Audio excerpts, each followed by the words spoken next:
Hello friends, welcome back to my channel Shobhanish world. সকাল সকাল ব্লগটা শুরু করলাম। আজকে সকালের ওয়েদারটা একটু শেয়ার করি। প্রথমে আজ একটু সকাল সকাল উঠে পড়েছি, হলিডে রয়েছে তবু উঠে পড়েছি। তো সকাল সকাল ওয়েদারটা আজ ভীষণই সুন্দর। এখন বাজে 5:45 মতো। আজকে একটু সকালেই উঠে পড়েছি, একটা জায়গা যাওয়ার রয়েছে সেজন্য আর কি। তো তার আগে একটু ওয়েদারটা শেয়ার করলাম, বেশ ভালো লাগলো। এখন এই ওয়েদারটা দেখতে দেখতে আর বাইরে প্রকৃতি দেখতে দেখতে একটু চা পান করা যাক। সকালবেলায় এই 1 কাপ চা আর তার সাথে 2টো ক্রিম কেক আর বিস্কিট নিয়ে চলে এসেছি। আচ্ছা, তো এখন বাজে সকাল 6টা মতো। তো রেডি হয়ে গেছে, আমি পুরোপুরি স্নান করিনি। আমরা যেখানে যাচ্ছি সেটা মোটামুটি আমাদের বাড়ি থেকে 6 ঘন্টা মতো জার্নি করলে পৌঁছে যাব। তো ওখানে গিয়েই ফ্রেশ হব একেবারে, কারণ এখন তো পুরো গ্রীষ্মকালের মতোই ওয়েদার শুরু হয়ে যাচ্ছে। বাইরে ভীষণ রোদ উঠছে এখন একটু বেলা হলে, সেজন্য এখন থেকে যদি ফ্রেশ হয়ে বেরিয়ে পড়ি একটুও ভালো লাগবে না, আবার পুনরায় ফ্রেশ হতে হবে। তাই সকালবেলা আর ঝটপট করে রেডি হয়ে নিলাম আর স্নান করিনি। তো চলুন, এদিকে আমাদের গাড়ি এসে দাঁড়িয়েই আছে। এখন আমি আর মিস্টার ঘোষ মিলে বেরিয়ে পড়ছি। কোথায় যাচ্ছি, কিভাবে যাচ্ছি সবই শেয়ার করতে থাকবো। আপনারা পুরো ভিডিওটি কন্টিনিউ করতে থাকুন। আশা করি আপনাদের এই ভিডিওটি খুব ভালো লাগবে। আর এর থেকে আমাদের এই লোকাল এরিয়া থেকে ওই জায়গাটা যাওয়ার প্রসেসও আমি অবশ্যই শেয়ার করতে থাকবো। যাই হোক, চলুন এখন আমাদের জার্নি শুরু করলাম, যাওয়া যাক। আমার আর মিস্টার ঘোষের মধ্যে কিছু মিল থাকুক আর না থাকুক, এই জিনিসটা কিন্তু বড্ড মিল। কি বলুন তো, এই ঘুরতে যাওয়া। ছুটি পেলেই ইচ্ছে করে একটু কোথাও থেকে ঘুরে আসি, সেটা সামনে কোথাও হোক বা দূরে কোথাও। যদি একটু লং ছুটি পায় মোটামুটি 2-3 দিনের, তখন মনে হয় একটু বাইরে থেকে মানে একটা নাইট কাটানো যাবে এরকম একটা জায়গা থেকে, বা যদি একটা দিনে ছুটি হয় তো মনে হয় সামনে কোথাও থেকে ঘুরে আসি। কিন্তু ঘুরতে যাওয়াটা হচ্ছে মাস্ট। যাই হোক, গল্প করতে করতে চলে এসেছি আমরা দুবরাজপুর পাওয়ার হাউস যে বাস স্ট্যান্ড রয়েছে সেখানে। আমাদের এখান থেকেই মোটামুটি কলকাতা বলুন বা দূরে যাওয়ার বাসগুলো আমাদের এখান থেকেই ধরতে হয়। তো আমরা দাঁড়িয়েছিলাম মোটামুটি 5-10 মিনিট, তারপরে আমাদের বাস চলে আসে। 2000 years later. আচ্ছা, আমরা আজকে যে স্থানে যাচ্ছি ভ্রমণের উদ্দেশ্যে, সেই জায়গাটা যাওয়ার জন্য আমাদেরকে আজকে অনেকটা ক্লান্ত হতে হবে, কারণ অনেকবার করে বাস ট্রেন এসব চেঞ্জ করতে হবে আর কি। ট্রেনে যাওয়া যেত, তবে সেটাও একদম ডাইরেক্ট নয়, মানে ওই কাটাকাটি করেই যেতে হবে। তো সেজন্য আমরা বাস অপশানটা বেছে নিলাম। অ্যাকচুয়ালি আমরা যেখানে যাচ্ছি সেখানে যাওয়ার জন্য প্রাইভেট কার বা 2 চাকার হিরো হন্ডা বা 2 চাকা মোটর বাইকই বেস্ট। যাই হোক, আমরা সেই সকালবেলা থেকে বেরিয়েছি চা বিস্কিট খেয়ে। তো সেজন্য প্রচণ্ড খিদে পেয়ে যায়। আমরা এখন বর্ধমান যে উত্তরা বাস স্ট্যান্ড রয়েছে সেখানে নেমে পড়েছি। তো ওখানে একটা দোকানে আমরা চলে এসেছি। এখানে পুরি আর সবজি খেয়ে নেব, মানে টিফিনটা কমপ্লিট করে নেব। তো আমরা 2টো করে পুরি আর তার সাথে একটু সবজি দিচ্ছিল, ওই মটর ছোলা আলু দিয়ে। তো এগুলো হচ্ছে 5 টাকা করে পিস, মানে পার পুরি 5 টাকা করে, মানে আমরা 10 টাকা করে 20 টাকা খাবার খেয়েছি।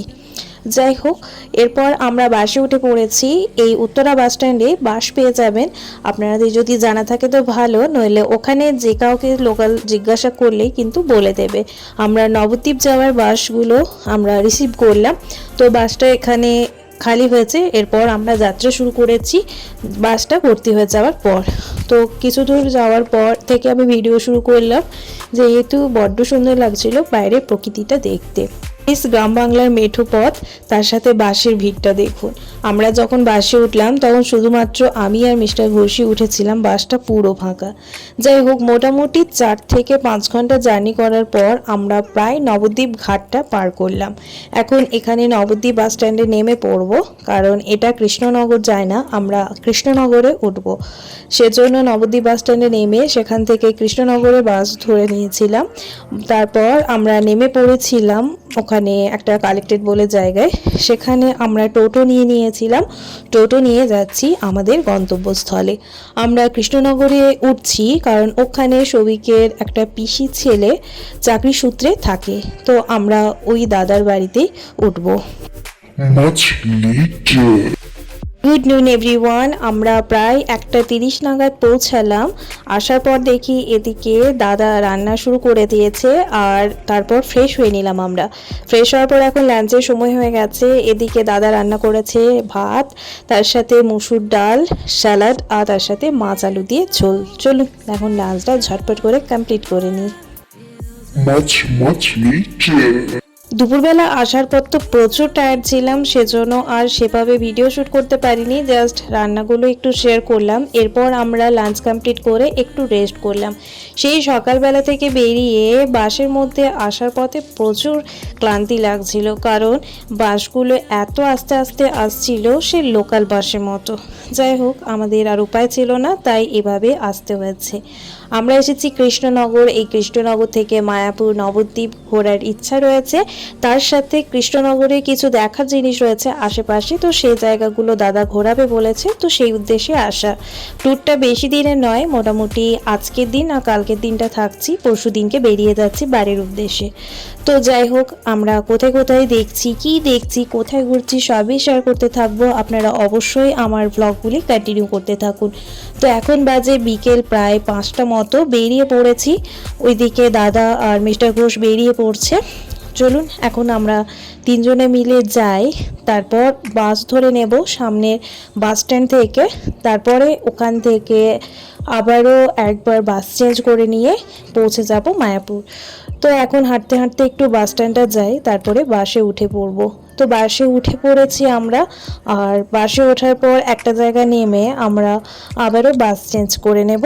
তারপর ওই বাস ধরে আমরা যাব মায়াপুর ইস্কন মন্দির।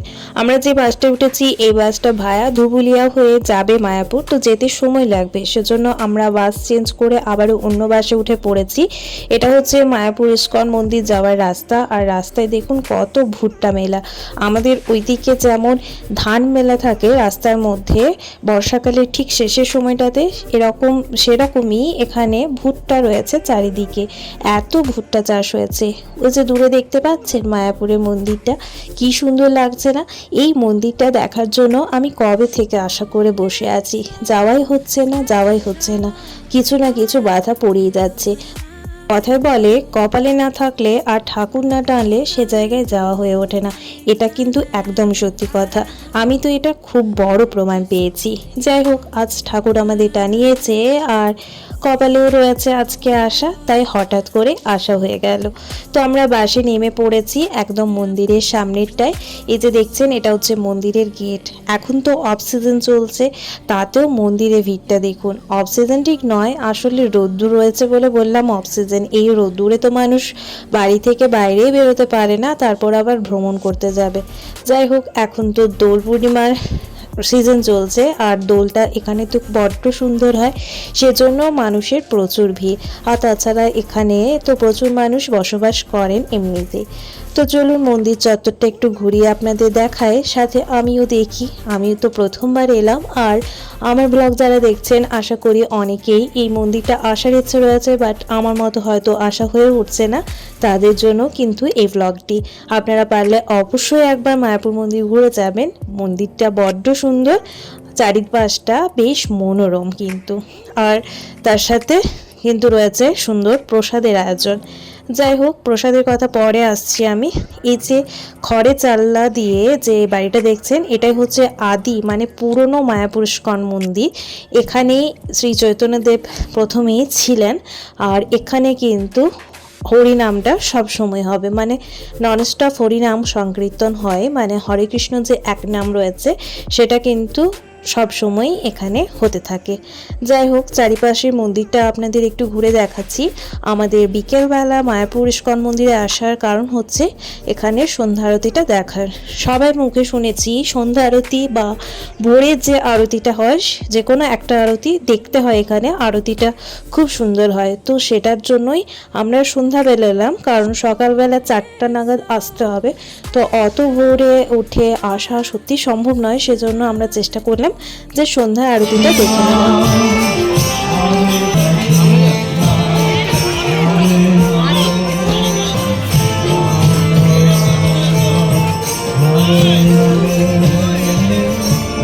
ভ্রমণ করতে কার না ভালো লাগে, তাই না? কিন্তু সবার পক্ষে ভ্রমণ করা সম্ভব হয় না। হয়তো তার শরীরের কন্ডিশন ভালো থাকে না, বা আর্থিক কন্ডিশন যে কোনো একটা, বা অন্যান্য কোনো কারণের জন্য হয়তো তার ভ্রমণটা হয়ে ওঠে না। তাই আমি চেষ্টা করি যতদিন সুযোগ রয়েছে, সুবিধা রয়েছে, আর যতদিন শরীরে ক্ষমতা রয়েছে ততদিন কিন্তু ভ্রমণ করে নেওয়াটাই বেটার। কারণ কখন শরীরে কি হবে বা কখন কি অবস্থা আসবে কেউ তো জানে না। সেজন্য আমি চেষ্টা করি একটু সময় পেলেই চারিদিকটা ঘুরে দেখার। পৃথিবী তো বড়ই সুন্দর, এক জীবনে পুরো পৃথিবীকে ঘুরে দেখা সম্ভব নয়। জানি না আরও অন্য জীবন হয় কি না, তবে একবার যখন মনুষ্য জন্ম নিয়েছি তখন যতটা সম্ভব পৃথিবীকে ঘুরে দেখার চেষ্টা করব। চারিদিকের প্রকৃতি, মানুষজন, সমস্ত কিছুই দেখতে আমার বড্ড ভালো লাগে। যাই হোক, আমরা আরতি দেখতে চলে গেছিলাম। তার আগে রাতের মায়াপুরটা একটু শেয়ার করলাম আপনাদের সাথে। আর এদিকে কিন্তু রয়েছে একটা রেস্টুরেন্ট। আর হ্যাঁ, মন্দিরে ঢোকার আগে অবশ্যই আপনাকে মোবাইল ফোন আর চপ্পল জমা করে রাখতে হবে পাশের কাউন্টারে। আমি এখানে শেয়ার করেছি কোথায় সেই জায়গাটা। আর সেখানে কিন্তু পুরোপুরি ফ্রিতে আপনি মোবাইল ফোন আর চপ্পল কিন্তু খুলে রাখতে পারেন, মানে জমা দিয়ে রাখতে পারেন। যাই হোক, মন্দিরে প্রবেশ করতে হবে পুরোপুরি ফোনহীন হাতে, মানে ফোন নিয়ে প্রবেশ করা যাবে না, চেকিং হবে অবশ্যই তার আগে। তো তার আগে ফোনটাও জন্য জমা দিয়ে দেওয়াটাই ভালো। যাই হোক, এখানে রয়েছে একটা রেস্টুরেন্ট, তার সাথে দেখলাম একটা পিৎজার দোকানও রয়েছে। আর এখানে রয়েছে বিভিন্ন জুস স্টল, ফুড স্টল, এইসব বিভিন্ন ধরনের। এখানে যে লাইনটা দেখছেন, এখানে একটু করে খিচুড়ি প্রসাদ দেওয়া হচ্ছিল, তো সেটারই লাইন ছিল। আর এই দিকে যাওয়া যায়, মানে মন্দিরের বাইরে এই রাস্তাটায় গোশালা বলে একটা জায়গা রয়েছে, যেখানে শুধুমাত্র গরুদের সেবা করা হয়, বিভিন্ন গরু রয়েছে। তো সেখানেই যাওয়ার রাস্তা। আমরা পরের দিনকে যাব, তো তার আগে দেখাই আপনাদের ভিড়টা। দেখুন কি ভিড়, কি ভিড়। আর তার সাথে মন্দিরটা এখন ডেকোরেশন করানো হয়েছে, কারণ এখন তো ওই যে বললাম দোল পূর্ণিমা সিজন চলছে, সেজন্য। তো যাই হোক, আমরা সেই সকাল থেকে বেরিয়েছি, প্রচণ্ড ক্লান্তির সাথেই ঘোরাঘুরি করছি, তাই আর কিছুই শপিং করতে পারলাম না। আচ্ছা, এখানে রয়েছে ডিজিটাল থিয়েটার, মানে ফুলডোম ডিজিটাল থিয়েটার। এখানে কিছু একটা হয়তো দেখানো হয়, কৃষ্ণের কথা বা কৃষ্ণের মূর্তি, এই সামথিং কিছু। তো সেটা টাইমের চার্টবোর্ডও আমি দিয়ে দিলাম, আপনারা চাইলে পজ করে দেখে নিতে পারেন। আর এটা যেহেতু ডোমের আকার, মানে যেখানে দেখানো হবে, সেজন্য ওখানে বলা আছে ফুলডোম থিয়েটার। যাই হোক, এটাতে আমরা প্রবেশ করিনি, এখানে টিকিট লাগবে 25 টাকা করে। তো যাই হোক, আমরা যাইনি। তো আমরা চলে আসি একটা দোকানে, এই স্টল বলতে পারেন একটা, মানে যেমন শপিং মলগুলো হয় ঠিক সেরকম টাইপেরই। তো ওখানে আমরা 3 জনের জন্য 3টে লস্যি কিনে নিই, কারণ প্রচণ্ড গরম লাগছিল আর আবহাওয়াটা বড্ড গরম। সেজন্য জল আর তার সাথে লস্যি কিনে নিয়ে লস্যি খাওয়ার পর একটু ঠান্ডা হয়ে রেস্ট করে আবারও বেরিয়ে পড়লাম চারিদিকটা দেখার জন্য। এখানে প্রচুর দোকান রয়েছে, এই দোকানগুলোতে দামও মোটামুটি আশা করি ঠিকই রেখেছে। আমি কিন্তু কোনো জিনিসের দামও জিজ্ঞাসা করতে পারিনি বা কোনো জিনিস কিনতে পারিনি, কারণ এতটাই টায়ার্ড ছিলাম। পরের দিনকে নেব বলে বাড়ি চলে এসেছিলাম। তো হ্যাঁ, বাড়ি তো চলে এসেছিলাম, তার আগে অবশ্যই ফুচকাটা খেয়ে এসেছিলাম। ফুচকা যেখানে আমি সেখানে, সত্যি কথা, ফুচকা ছাড়া আমার সত্যি চলে না। আর ফুচকা দেখে ফুচকা খাবো না, এটাও কিন্তু হবে না। তো সেজন্য কিছু খাই আর না খাই, ফুচকাটা খাওয়া কমপ্লিট করলাম, মন্দিরকে টাটা বাই বাই বললাম। আর মিস্টার ঘোষ এদিকে একটু চা পান করলো। 2000 years later. আচ্ছা, তো আজকের মতো মন্দিরকে টাটা বাই বাই বলে মোটামুটি 9টা নাগাদ আমরা রুমে পৌঁছে যাই। আর এদিকে খাবারটা অর্ডার করা হয় একটা রেস্টুরেন্ট থেকে। তো খাবারও চলে এসেছে, তো সেজন্য খাবারটা খেয়ে নিচ্ছি, কারণ আর পারা যাচ্ছে না, এরপর একটু রেস্ট করতে হবে। তো এদিকে ছিল রুমালি রুটি, তার সাথে ছিল স্যালাড, আর তার সাথে ছিল সুন্দর একটা চিকেনের গ্রেভি সহ চিকেন কারি। জাস্ট অসাধারণ ছিল খেতে। আর এই চিকেনের টেস্টটা সত্যি বলছি সারা জীবন যেন মুখের মধ্যে এর স্বাদ লেগে থাকবে। মানে এরকম অসাধারণ চিকেন আমি কিন্তু আর কোথাও খাইনি। অনেক জায়গায় চিকেনের অনেক রকম রেসিপি খেয়েছি, বাট এটা আমার সব থেকে সেরা লেগেছে। তো চলুন আজকের মতো ব্লগটি এখানেই শেষ করছি। ব্লগটি ভালো লেগে থাকলে অবশ্যই একটা লাইক কমেন্ট আর শেয়ার করে দেবেন। চ্যানেলে নতুন সদস্য হয়ে থাকলে অবশ্যই চ্যানেলটি সাবস্ক্রাইব করে পাশে থাকবেন। দেখা হচ্ছে খুব তাড়াতাড়ি নতুন একটি ভিডিওর সাথে। সবাই ভালো থাকুন, সুস্থ থাকুন, ধন্যবাদ।